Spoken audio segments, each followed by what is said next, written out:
ఇందులో ఒకటి ఏంటంటే డెఫినెట్గా ఆడవాళ్ళని కీ పోస్ట్లో ఆఫీస్ బ్యారర్స్గా తీసుకోవడం అనేది ఇంతవరకు జరగలేదు. లేడీస్ని పెట్టరు. నేను యాక్చువల్గా మొన్న మన ఇండస్ట్రీలో జరిగిన 1-2 మేజర్ ఇన్సిడెంట్స్ మీ అందరికీ తెలుసు, వాటిని నేను కోట్ చేయను. ఇండస్ట్రీని ఎట్లా రోడ్ల మీదకి తీసుకొచ్చేసారో.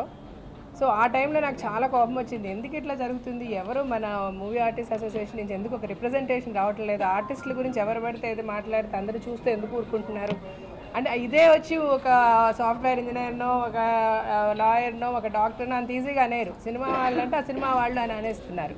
సో అది మెయిన్గా నాకు బాగా ట్రిగరింగ్ అయింది. నేను అనుకున్నాను నెక్స్ట్ ఎలక్షన్ నేను తప్పకుండా కంటెస్ట్ చేయాలి అని.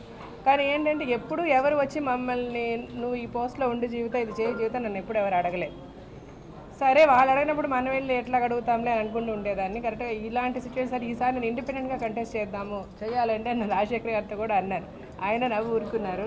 సడన్గా ఒకరోజు నరేష్ వచ్చి చెప్పాడు, ఇట్లాగా నువ్వు జనరల్ సెక్రటరీగా ఉండు Jeevitha, because we need a voice. Ladies side నుంచి ఒక వాయిసే లేదు మన అసోసియేషన్లో.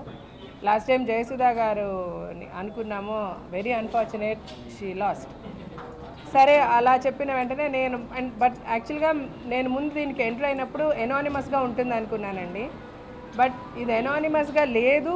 ఎందుకు లేదు అన్నదానికి డిఫరెన్స్ ఆఫ్ ఒపీనియన్స్ అందరికీ ఉంటాయి. తప్పులు అందరం చేస్తాం, మంచి చెడు అందరిలో ఉంటుంది. అందరూ అన్నీ కరెక్ట్గా చేయలేము. సో అందుకని వాళ్ళు ఏదో ఇంతకుముందు ఉన్న వాళ్ళు సరిగ్గా చేయలేదు మేము వచ్చి ఏదో చేసేస్తాము అన్నది అలాగని కాదు. డెఫినెట్గా అందరికీ అవకాశం అయితే రావాలి. అవకాశం వస్తే కదా మనం ఏం చేయగలుగుతామో తెలియడానికి. మళ్ళీ అదే మెంబర్స్ అదే వాళ్ళు కంటిన్యూ అయితే then when will we get a chance. So అది అనానిమస్గా అండర్స్టాండింగ్కి రానందువల్ల ఈ పోటీకి దిగాల్సి వచ్చింది. మాలో ఎవరికి ఏమి ఎనిమిటీస్ లేవు, మేమందరిమీ ఫ్రెండ్సే. రేపు ఈ ప్యానెల్స్ అన్నీ ఉండవు కదా, ఎగ్జిక్యూటివ్ మెంబర్స్ ఇంతమంది, జనరల్ సెక్రటరీ, జాయింట్ సెక్రటరీ ఇలా ఉంటాయి. అందరూ కలిసే రేపు పనిచేయాల్సి వస్తుంది, అందరం కలిసే పనిచేస్తాం. బట్ ఏమైనా ద ఫస్ట్ మోటివ్ ఈస్ మాని ఒక రెస్పెక్టబుల్ ప్లేస్లో పెట్టాలి. మూవీ ఆర్టిస్ట్ అసోసియేషన్ అంటే అందరూ సెల్యూట్ చేసే విధంగా ఆ మూవీ ఆర్టిస్ట్ అంటే గౌరవంగా ప్రతి ఒక్కరు, అంటే నాట్ మన ఇండస్ట్రీ కాదు, ప్రతి ఇండస్ట్రీలో ఆల్ వాక్స్ ఆఫ్ లైఫ్లో ఉన్న వాళ్ళు కూడా చూసి మనకు ఒక నమస్కారం పెట్టాలి. మూవీ ఆర్టిస్ట్ అసోసియేషన్ అంటే టక్కని పిలిచి ఒక పొలిటీషియన్ అవనివ్వండి, ఎవరవనివ్వండి, ఎంత పెద్ద లెవెల్లో ఉన్న వాళ్ళన్నా వచ్చి ఆ రెస్పెక్ట్ ఇవ్వాలి. బికాస్ ఈరోజు ఈవిడ చెప్పేది చాలా కరెక్ట్. ఎందుకంటే కొంతమందికి మన ఇండస్ట్రీ అంటే ఒక చిన్న చూపు. అది కాదండి. మేము మనుషులే, మేము వచ్చి కష్టపడి పనిచేసి ముందుకు రావాలని వచ్చిన వాళ్ళమే. సో ఎవరికి ఎంత విలువ ఉందో అంత విలువ మా ఇండస్ట్రీకి కూడా ఉంది. ప్రతి ఒక్కరికి సెల్ఫ్ రెస్పెక్ట్ అనేది చాలా ఇంపార్టెంట్ అండి. నువ్వు రోడ్లు ఊడ్చేవాడికైనా he'll have his own self respect. దానిని ఏదైనా ఒక ఇష్యూ వస్తే టక్కని మూవీ ఆర్టిస్ట్ అనేస్తున్నారు, అది ఉండద్దు. ఈ మూవీ ఆర్టిస్ట్ అసోసియేషన్ అందరూ తలెత్తుకు తిరిగేలాగా ఉండాలి. బికాస్ ద నెక్స్ట్ జనరేషన్, మా పిల్లలు యాక్ట్ చేస్తున్నారు, ఈరోజు నా డాటర్స్ యాక్ట్ చేస్తున్నారు, వాళ్ళ కొడుకు నరేష్ కొడుకు యాక్ట్ చేస్తున్నాడు. So the future generation is getting in to this and this is a Nobel profession. ఒక ఆర్టిస్ట్ అవ్వడం అనేది ఇట్స్ ఎ గిఫ్ట్. ఎవరు పడితే వాళ్ళు అవ్వలేరండి. సో దీనిని అలాంటి ఒక పొజిషన్లో పెట్టాలని నేను అనుకుంటున్నాను. నాకు ఎప్పుడు ఈ ఆర్గనైజేషన్ అంత పర్ఫెక్ట్గా టువర్డ్స్ ప్రోగ్రెస్ పనిచేస్తున్నట్టు అనిపించలేదు. నాకు నరేష్ వచ్చి చెప్పినప్పుడు నాకు చాలా మేమిద్దరం అనుకునే థాట్స్ తనకి చాలా ఉన్నాయనిపించింది. అంటే ఎంతో చేయొచ్చండి ఆర్టిస్ట్ అంటే. Because artist are the only people who are loved by all people, all professions. ఇంజనీర్లు, డాక్టర్లు, సాఫ్ట్వేర్ ఇంజనీర్ ఎవరెవరినివ్వండి, ఆర్టిస్టులు అంటే ఇష్టపడతారు. ప్రతి ఒక్కరు సినిమా రిలీజ్ అయితే వెళ్ళి చూస్తారు. So we are loved by everybody. So we have access to do anything and everything. And మా కుటుంబంలో వాళ్ళకి మేము మ్యాక్సిమం సెక్యూరిటీ, సేఫ్టీ ఇవ్వడానికి మాకు ఎన్నో అవకాశాలు ఉన్నాయి.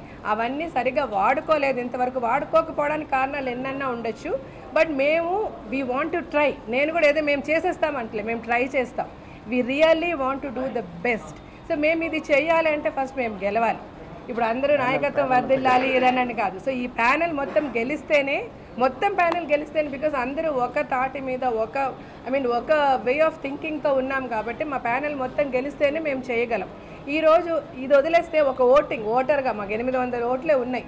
ఓటర్స్గా నేను ప్రతి ఒక్కరికి చెప్పేది ఏంటంటే, చిన్న పెద్ద అనేది కాకుండా మీరు ఓట్ చేసే ముందు రాజశేఖర్ గారు చెప్పారా, నరేష్ గారు చెప్పారా, లేకపోతే XYZ చెప్పారా, లేకపోతే ఒక పెద్ద పొజిషన్లో ఉన్న వాళ్ళు మనకి చెప్పారా, అలాగ అనుకొని దయచేసి ఓట్ చేయొద్దండి. ఎవరు పని చేయిస్తారు, ఎవరి వల్ల మంచి జరుగుతుంది, ఎవరికి అవకాశం ఇవ్వచ్చు అని దయచేసి ఒక క్షణం ఆలోచించి ఓట్ చేయండి. ప్రతి ఒక్కరు కొంతమంది అనుకోవచ్చు నా ఒక్క ఓటే కదా, ఎవరో పలానా ఆయన చెప్పారు ఆయనకి వేసేద్దాం, అలా దయచేసి వేస్ట్ చేయదండి. Even single vote matters. మీ సింగిల్ ఓట్ వల్ల నిజంగా బాగా పనిచేయగలిగే వ్యక్తి రేపు గెలవకుండా పోవచ్చు. So please my humble request, ఇది ఓట్ చేసే ముందు ఆలోచించి పని చేసే వాళ్ళకి ఓట్ చేయండి. నేను రాజశేఖర్ గారి తరఫున, నరేష్ తరఫున, ఇక్కడ మా హోల్ ప్యానల్ తరఫున I can promise, I can assure you that we will try to do the best. And మేము తప్పు చేసిన రోజు ఇలా 100 మంది కాదు 1,00,000 మంది నిలబడే ముందు మమ్మల్ని నిలబెట్టి అడిగినా మేము మీకు ఆన్సర్ చేస్తాం. I promise we will answer. మీరు వేలెత్తి చూపించండి, దానికి మేము ఆన్సర్ చెప్పగలుగుతాం. అలాంటి సిచ్యువేషన్లను మేము మాని పెడతాం, అలాగే మేము పని చేస్తాం.